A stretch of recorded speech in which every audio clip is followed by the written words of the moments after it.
One of 2025's most anticipated anime just landed a major, prestigious Emmy Award nomination. And here's the truly mind-bending, almost unprecedented part. For the vast majority of the world, the show hasn't even been fully released yet.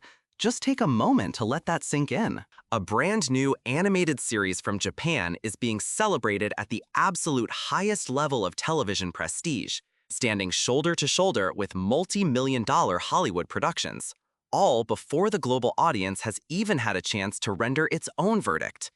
And no, for all the colossal hype trains you might be riding this year, we are not talking about Solo Leveling. This is something entirely different, something steeped in a legacy so profound that it fundamentally altered the very perception of anime in the West forever. We are, of course, talking about Lazarus, the brand new, jazz-infused apocalyptic saga from a director whose name is spoken with a unique reverence in the anime community, a name that is practically sacred, the one and only Shinichirō Watanabe. This early nomination from the esteemed Television Academy for Outstanding Original Main Title Theme Music is far more than just a simple accolade. It is a powerful statement. It throws down a heavy gauntlet, creating a veritable mountain of sky-high expectations before the first season has even had a chance to conclude its run. So what in the world is truly going on here? Today, we are going to meticulously unpack this groundbreaking and fascinating success story. We will dive deep into the specific, electrifying piece of music that managed to capture the ears and the imagination of the Emmy voters, a track entitled VORTEX. And we will introduce the modern jazz genius who composed it. We will size up the incredibly fierce, high-profile competition from Hollywood that stands in its way of securing that coveted Emmy Gold, a list that includes titans of the industry like Dune and The White Lotus. And most importantly, we will courageously tackle the most critical and complex question that is already bubbling on every fan's mind. Is Lazarus genuinely destined to become the next revolutionary, medium-defining masterpiece from the creator of Cowboy Bebop and Samurai Champloo? Or is this early, highly specific praise for a single, brilliant element unintentionally overshadowing a project that might ultimately struggle to escape the colossal, all-encompassing shadow of its own legendary lineage? Let's get right into it. First and foremost, let's talk about the nomination itself, because the specific category is absolutely key to understanding the full weight and significance of this entire story. Lazarus is not currently in the running for a broader category like Best Animated Program. Instead, it has been singled out for Outstanding Original Main Title Theme Music at the upcoming 77th Annual Primetime Emmy Awards. This is a category that specifically honors the pure, unadulterated, concentrated artistry of a show's opening musical statement.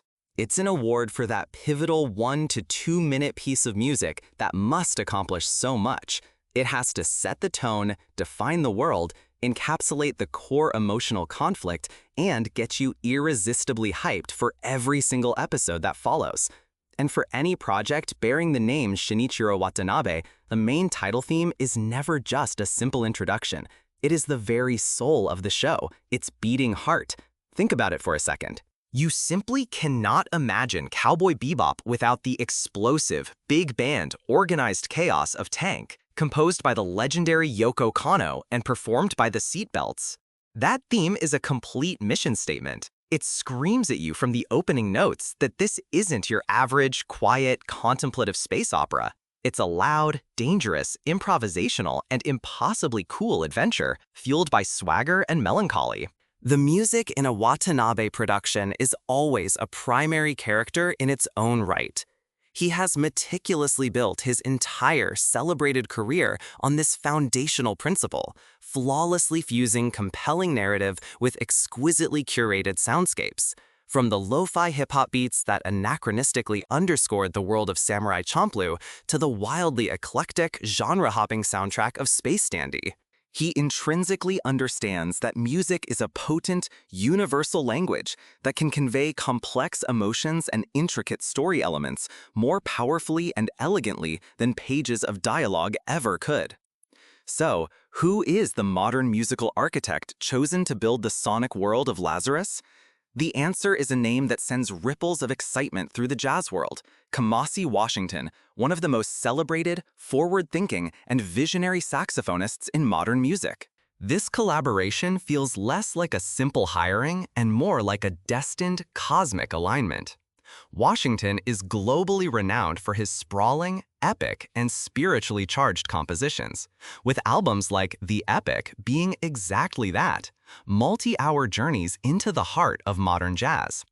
His music is intensely complex, deeply layered, and inherently cinematic.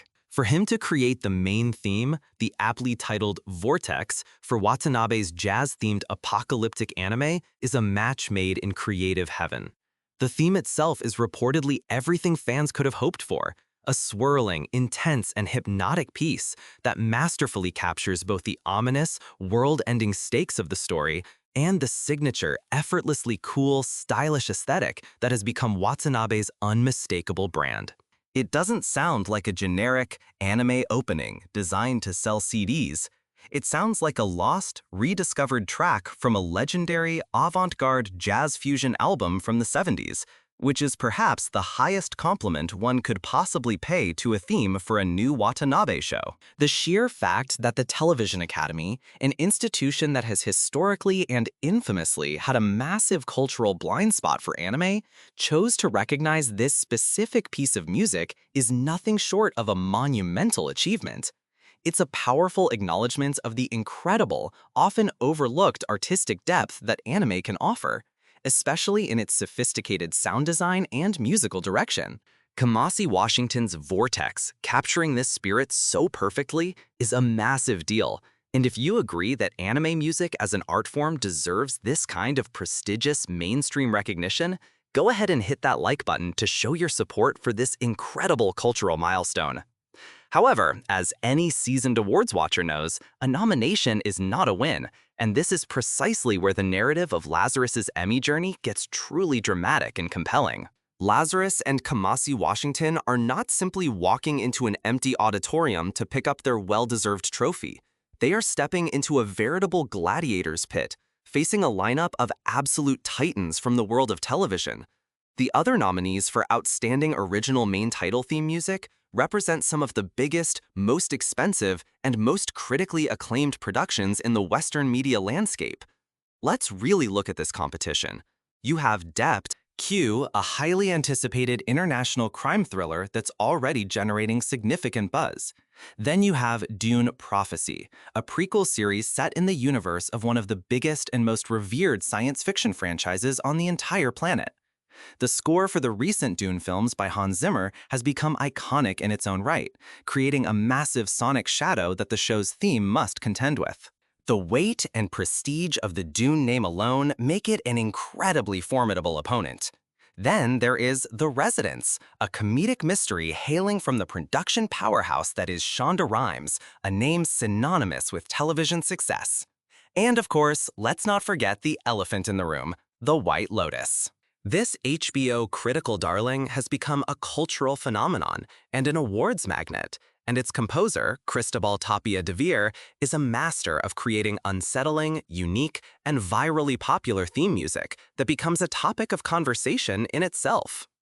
Finally, there's Your Friends and Neighbors, another high-profile project rounding out a category that is absolutely jam-packed with heavy hitters. In this star-studded context, Lazarus is unquestionably the underdog, the international contender from a different medium, stepping into an arena traditionally dominated by Hollywood's most powerful and influential players.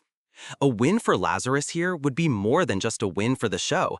It would be a seismic victory for the entire global anime industry. A definitive statement that its artistic merit can and must be judged on the exact same level as any other premium television production in the world.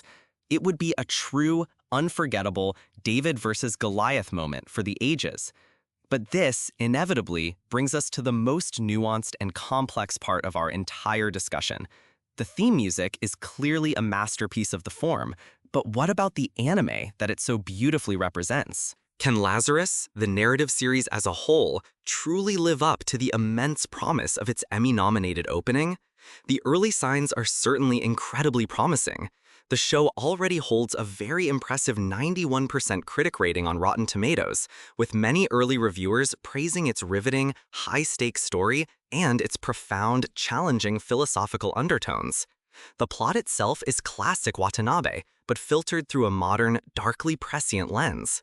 It is set in the year 2052, a near future where the world is enjoying an unprecedented state of idyllic peace and boundless prosperity. But, of course, this apparent utopia is a fragile, deceptive illusion. The story ignites when the man responsible for this golden era, a Nobel Prize-winning neuroscientist named Dr. Skinner, vanishes without a trace. He reappears 3 years later, a ghost from the past, to deliver a horrifying prophecy. Humanity has a mere 3 years left to live. He reveals that the wonder drug he developed, Hopna, which has effectively eliminated sickness and pain for billions, comes with a terrible, hidden price. It is a biological time bomb, and it will kill every single person who has taken it in exactly 3 years. This chilling revelation sets up a classic race-against-time apocalyptic saga, forcing a complacent world that has become obsessed with mundane comforts and digital irrelevancies to violently confront its own collective mortality.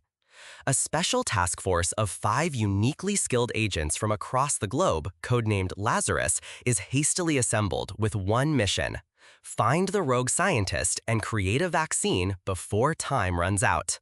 It's an incredibly thought-provoking premise that taps directly into very real contemporary anxieties about transhumanism, technological overreach, societal complacency, and the fundamental meaning of life in the face of certain oblivion. The narrative serves as a stark wake-up call, a global biochemical danger that forces the world to radically reconsider its priorities. The show is being praised for its breathtaking, fluid action choreography and an overall inspiring, if grim, plot. Yet, even within this chorus of praise, there are subtle whispers of doubt and critique. The source article itself points out that some feel the anime squanders the full narrative potential of its biblically elusive Lazarus group. And then, of course, there is the unavoidable, colossal comparison that looms over this entire project, like an inescapable skyscraper: the towering legacy of Shinichirō Watanabe himself. This is the man who gave us Cowboy Bebop, a series that didn't just entertain, it fundamentally revolutionized the international perception of anime. It was the primary gateway for millions of Western viewers, proving with irrefutable style that animation could be mature, sophisticated, jazzy, and emotionally profound. Then he gave us Samurai Champloo, another innovative masterpiece that audaciously defied genre conventions by fusing the world of feudal Japan with the culture and sound of modern hip-hop, creating something entirely new, vibrant, and unforgettable. These aren't just great anime, they are unimpeachable landmarks of global pop culture. So the billion-dollar question remains: can Lazarus possibly reach those same celestial heights? The early consensus seems to suggest that when directly compared to these revolutionary past works, Lazarus, while excellent, may fall just a bit short. It is an incredibly challenging, almost impossible position for any creator to be in, to have your brand new work constantly and meticulously measured against your own genre-defining masterpieces. But maybe, just maybe, that's the wrong way to look at it. Perhaps Lazarus isn't meant to be the next Cowboy Bebop. Perhaps it's something else entirely, a more mature, more contemplative, and perhaps even more somber reflection from a master director on the fragile state of our current world. It is a deeply thought-provoking tale in its own right, and even if it doesn't single-handedly revolutionize the industry, it's still a significant work that pushes artistic boundaries and forces you to think. Unpacking the sprawling legacy of a creator as influential as Watanabe is always a fascinating and rewarding journey. If you want to see more deep dives into the incredible stories behind your favorite anime and their legendary creators, make sure you are subscribed to the channel and have those all-important notifications turned on, because you absolutely will not want to miss what we have coming up for you next. In the end, the Emmy Award nomination for Lazarus is the most undeniable proof of one crucial thing. Shinichirō Watanabe is still operating at an elite, world-class level, and he is still masterfully employing his winning formula. That iconic formula has always been about achieving the perfect, harmonious synthesis of story, visuals, and, most importantly of all, music. The inspired collaboration with a musical titan like Kamasi Washington for VORTEX is a certified masterstroke, a perfect and logical continuation of his career-long legacy of branding each of his unique creations with an unforgettable, defining musical stamp. The nomination itself is a victory, a powerful piece of evidence that the profound artistry of anime is finally being seen and respected on the global stage. Whether it can secure the final award against such incredibly stiff competition remains to be seen, but the vital conversation it has already started is invaluable. It forces the wider world to pay attention. Lazarus may not ultimately be remembered as Watanabe's most groundbreaking production, but it is shaping up to be a poignant, beautifully crafted, and deeply thought-provoking saga. Its early critical success, now crowned by this prestigious Emmy nomination, sets the stage for one of the most interesting and important anime releases of the coming year. It's a story about a fictional world facing its final deadline, but its own story, in our world, is really just beginning. And it's one we'll be watching very, very closely.